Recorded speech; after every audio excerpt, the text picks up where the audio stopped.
안녕하세요, 여러분. 수학마더 장연희입니다. 오늘은 사고력 수업이 중요하다는 것도 많이 아는데, 그럼 언제 해야 하는 것이 가장 좋을까? 이런 부분에 대해서 이야기하려고 합니다. 결론으로 따지면은 빠를수록 좋다는 거죠. 근데 왜 빠를수록 좋은지에 대해서 한번 이야기를 풀어나가도록 하겠습니다. 제가 이렇게 수학 교육 현장에 있어 보면 가장 학원문을 많이 두드리는 학년이 3학년이거나 4학년이에요. 그렇다면은 왜 오는가도 우리가 알아야 되잖아요. 보면 다들 하는 말이 1, 2학년 때는 곧잘 하는데 3학년, 4학년 되면은 억지로 풀리면 풀고 하기는 하는데 싫어하는 태가 역력하다는 거죠. 그러다 보니까 엄마는 시켜야 되고 애는 싫어하니까 수학 감정이 나빠진다고들 말해요. 애 입장에는 수학 감정이 나빠지고 애하고의 관계가 또 나빠지고 난감해 하니까 이제 나는 집에서는 못하겠다. 그래서 이제 학원을 찾아왔노라 이렇게 됩니다. 그럼 우리가 오늘 두 가지에 대해서 한번 이야기를 해보죠. 1, 2학년 때는 곧잘 한다는 이야기가 오늘의 키포인트고요. 3, 4학년에 아이들의 응용 문제를 못 푼다, 수학을 싫어한다는 게 요 연결고리를 한번 이야기해 보는 게 좋겠어요. 1, 2학년 때는 연산 정도는 곧잘 합니다. 그리고요, 1, 2학년 수준에 맞는 응용 문제도 곧잘 할 수 있어요. 왜냐하면 응용 문제라고 해서 그 수학 구조가 굉장히 간단하기 때문에 대단한 사고력이 아니라도 직감적으로 이 문제를 풀 수 있기 때문에 더 곧잘 한다고 볼 수 있죠. 그러나 3, 4학년이 되면은 이야기는 달라져요. 수학 문제 구조가 복잡해질 뿐더러 수 자체도 커지는 거죠. 그러니까 사고력을 탄탄하게 올리지 않은 아이 입장에는 수가 커져서 연산도 어려움 데다가 수학의 응용 문제 구조도 복잡해져서 이중고에 시달리게 되는 거죠. 그것이 3, 4학년 되면은 수학을 싫어한다는 증상으로 나타나는 겁니다. 자, 그렇다면 어렸을 때 사고를 어떻게 키울 것인가 이야기를 한번 해보는 게 좋겠어요. 대부분 1학년, 2학년 때 아이들은 뭐 사과 5개가 있다. 근데 그 중에 2개를 먹었다. 그래서 몇 개 남았니? 이런 정도로 합니다. 이거는 너무 간단하기 때문에 사고력이 활발한 아이도 풀고 활발하지 않은 아이도 풀 수 있는 문제예요. 그러나 사고가 활발한 아이와 활발하지 않는 아이는 겉으로는 안 드러나요. 그러나 어른이 이 아이가 사고가 활발한지 안 한지를 집중해서 한번 바라보면요, 이런 게 있어요. 사과가 5개 있다. 이 5개 정도는 아이들이 충분합니다. 그리고 없어지잖아요. 2개를 먹었다. 그러면은 이것을 이렇게 되게 하죠. 그러나 이렇게 하는 경우에는 어른은 벌써 생각으로 이게 눈에 보이지만 이 줄을 그었기 때문에 사라졌다고 봅니다. 그렇지만 아이 입장에는 엄연히 동그라미가 여기 있잖아요. 이러기 때문에 사고를 강렬하게 일으키는 수업이 안 된다는 거예요. 이 아이들에게는 2개가 없어졌을 때 완전히 없어지는 게 좋아요. 이거는 깔끔하잖아요, 사고가. 이런 활동을 하는 게 사고력 활동에 좋다는 이야기입니다. 어릴수록. 그거는 뭐 5개 정도는 손가락 5개에서 2개 빼봐, 3개 남지. 이래가지고는 안 된다는 거죠. 이렇게 공부한 아이들은 알아듣는데 뭔가가 깔끔하지 않아요. 사고가 활발하지 않다는 거죠. 그래서 나중에 되면은요, 이거 지어줘도 눈에 보이지만 사고를 제거하는 힘이 생긴 아이들은 괜찮아요. 그러나 사고가 미숙한 아이들은 이게 굉장히 감정에 혼란을 줄 수가 있어서 어렸을 때는 이런 것을 깔끔하고 강력하게 지도하실 필요가 있다는 거죠. 그렇게 해서 몇 개 남았니? 3개 남았죠? 자, 이것이 1단계예요. 그럼 2단계 이 사고를 어디로 끌고 가는 게 좋다고요? 사과 5개가 점 5개로 변환해도요, 이것도 아이들 눈에는 사과가 점으로 되는 거는 추상화된 상태거든요. 이런 아이들을 위해서는 아까처럼 모양을 이렇게 하는 게 좋아요. 훨씬 아이들이 생각하기 좋죠. 요 단계에서 요것이 2개가 없어지는 거죠. 이것이 3단계로 하나, 둘, 셋, 넷, 5개에서 이것이 없어지는 거로 사고가 점점 직관에서부터 단순해져서 이렇게 갑니다.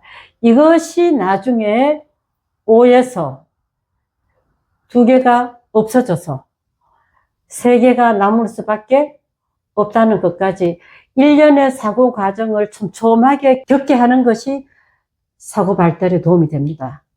이렇게 한 아이는요, 그 다음에는 7-3도, 8-5도 여기에서 사고를 일으켰기 때문에 쉽게 가요. 그런데 제일 처음에 어떻게 하는가 하면요, 이거를 대충 하고 그냥 이런 학습지 문제가 많아요. 사고력을 어렸을 때부터 사고력을 기르겠다고 마음먹으신 분들은 이걸 먼저 들이대면 안 됩니다. 큰일 납니다.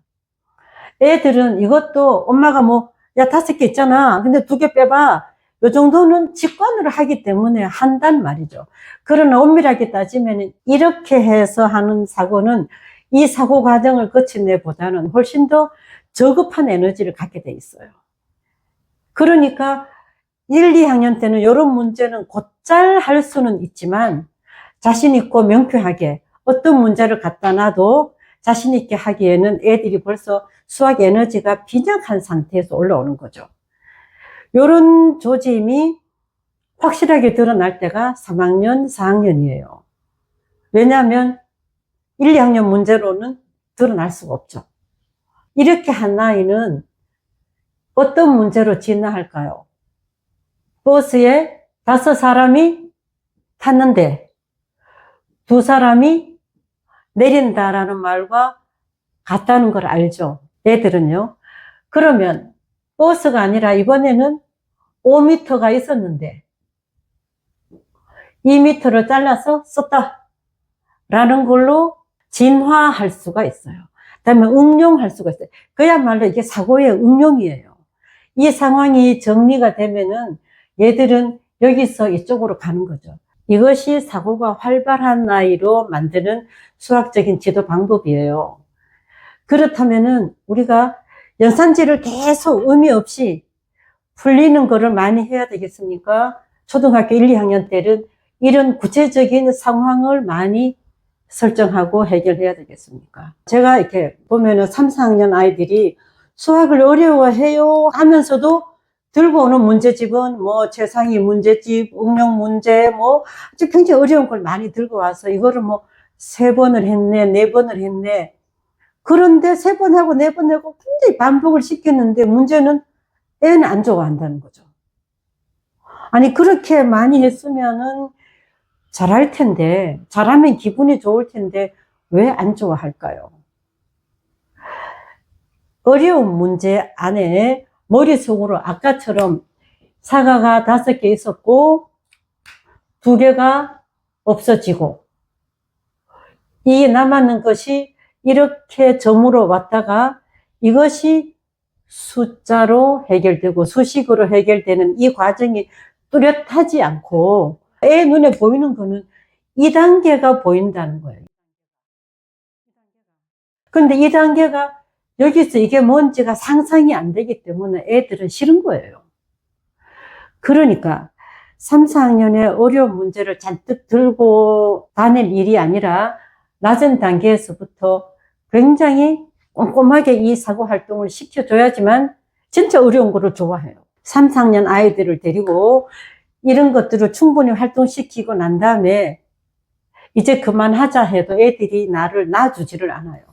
한 문제만 더 내보시라고. 좀 더 어려운 것. 왜냐? 인간은요, 원래 생각하기를 좋아하도록 돼 있어요. 이게 본능이기 때문에. 이 활동을 했는 아이이기 때문에 얘들은 버스에 10명이 타고 있죠. 그러다가 2명이 내렸죠. 그럼 여기는 8명이 남았다. 이런 것들이 저절로 압니다. 그 다음에 여기다가 7명이 왔어요.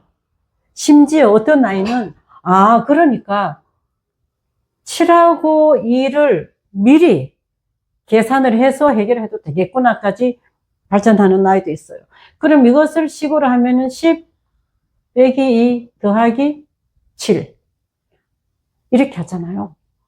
이렇게 해서 15라는 답을 내죠. 이게 뭐 버스가 아니라도, 그 다음에 뭐 사과가 10개 있었다. 2개 먹었다. 다시 7개를 더 사왔다. 여러분들이 그렇게 좋아하는 응용 문제라는 것은요, 이런 수학적인 사고가 일어난 아이한테는 어떤 응용을 해도 어차피 이거라는 것을 알아가기 때문에 굉장히 자신감이 생겨요. 그리고 흥미진진하죠, 애들 입장에는. 왜? 나는 벌써 다 풀 수 있는 모범을 들었기 때문에 어떤 응용 문제가 와도 난 다 풀 수 있다는 거죠. 얼마나 재밌겠어요. 그 다음에 이것도 가능하죠. 버스에 10명이 타고 가다가 몇 명이 내렸더니 2명이 남았다. 몇 명이 내렸냐? 금방 상상이 가죠. 이것들을 아이들은, 자, 10명이 타고 가다가 몇 명이 내렸는데 버스에 2명만 남았다. 몇 명이 내렸을까? 머릿속으로 사람이 올라타고 내려가고 이런 게 다 됩니다. 이것이 활발한 아이는요, 나중에는 10 빼기 네모가 2개가 됐다. 바로 식으로 갑니다. 자신 있죠? 그런데 이런 식으로만 많이 푼 아이는 이게 뭔지 잘 몰라요. 그러다 여기다가 무게 문제를 주면은 다른 문제로 느껴지고, 길이 문제 주면은 다른 문제로 느껴진다는 말이죠. 이것이 나중에 가면은 이게 이렇게 되잖아요. 그래서 뭐 이항을 해서 뭐 더해라 빼라 이러는데, 이 중학교까지 가는 모든 문제는 벌써 초등학교 1, 2학년 때의 사고력의 결정이 난다는 겁니다.